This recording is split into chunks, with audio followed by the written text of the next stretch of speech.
முன்னணி smart phone தயாரிப்பு நிறுவனங்களில் ஒன்றான சாம்சங் மூன்றாக மடிக்கக்கூடிய கேலக்ஸி Z ட்ரைஃபோல்டு என்ற நவீன ஸ்மார்ட் போனை அறிமுகம் செய்திருக்கிறது.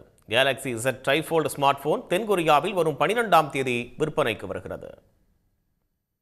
செல்போன் நிறுவனங்களின் போட்டியால் சர்வதேச அளவில் ஸ்மார்ட் போன் சந்தை விரிவடைந்து வரும் நிலையில் வாடிக்கையாளர்களை கவரும் வகையில் நவீன ஸ்மார்ட் போனை களமிறக்கியுள்ளது தென்கொரிய நிறுவனமான சாம்சங். தென்கொரிய தலைநகர் சியோலில் தனது கேலக்ஸி Z ட்ரைஃபோல்டு வகை ஸ்மார்ட் போனை அந்நிறுவனம் அறிமுகம் செய்தது.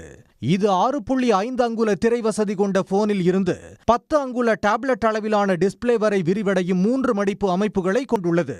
அதாவது ஸ்மார்ட் போன் என்ற நிலையில் இருந்து சில நொடிகளில் டேப் போல இதனை மாற்றி பயன்படுத்த முடியும். இந்த போனில் உயர் தரத்திலான படங்கள், காணொலியை சாத்தியமாக்கும் நுட்பங்களுக்கு சாம்சங் நிறுவனம் முக்கியத்துவம் தந்துள்ளது.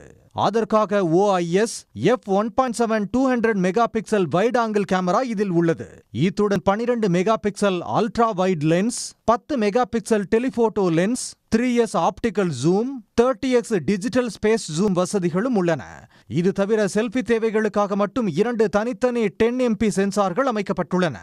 டிசம்பர் 12ஆம் தேதி முதல் Z ட்ரைஃபோல்டு போன்களை விற்பனைக்கு கொண்டுவர கேலக்ஸி திட்டமிட்டுள்ளது. புதிய கேலக்ஸி Z ட்ரைஃபோல்டு 512 GB விலை இந்திய மதிப்பில் 2,20,000 ரூபாய் என நிர்ணயம் செய்யப்பட்டுள்ளது. உடனுக்குடன் செய்திகளை தெரிந்து கொள்ள சன் நியூஸ் பெல் ஐகானை கிளிக் பண்ணுங்க.